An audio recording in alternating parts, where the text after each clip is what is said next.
J'ai rencontré Barbara, j'étais très intrigué par sa production textile, ses tricots à l'époque. Et en fait, on est suivi plein d'aventures, dont voilà, un premier film qui s'appelait Barbara dans les bois. On a commencé par des cagoules. En fait, moi, je voulais pas montrer ma tête. Donc il était clair pour Barbara, dès le début de la réalisation de ce troisième film, qu'elle ne porterait pas de cagoule. Elle ne voulait pas, elle voulait vraiment qu'on tourne à visage découvert. C'était un élément très important pour elle, pour ce troisième film. Et évidemment, moi j'en étais ravi. Parce qu'en effet, ça avait été, comment dire, tout un chemin pour peut-être en arriver là. On pouvait la découvrir de temps en temps dans les deux précédents films sans ces cagoules, surtout un peu plus dans le premier, mais voilà, beaucoup moins que dans ce troisième film. Si tu fais tes cagoules et après, on peut envisager de faire des films. Et puis Barbara peut en plus se consacrer à la réalisation de sa poupée, qui la représente, elle, enfant, in utero. Et donc c'est une poupée vraiment qui est à double face, très très belle.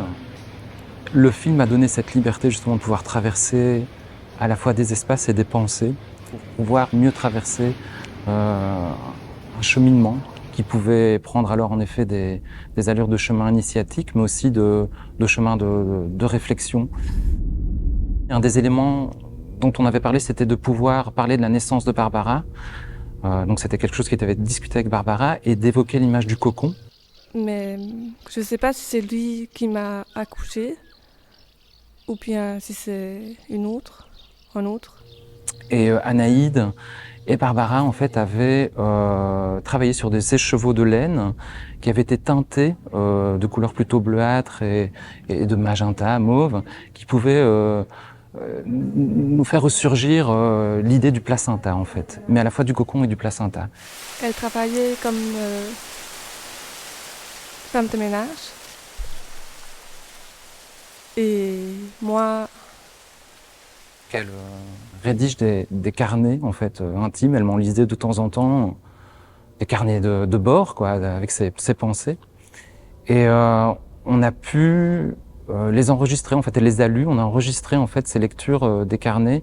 Et puis la lecture, en fait, s'est transformée en une vraie discussion. Donc elle a lâché les carnets et s'est constituée petit à petit une matière de parole sonore qui, au moment du montage, s'est révélée vraiment évidente.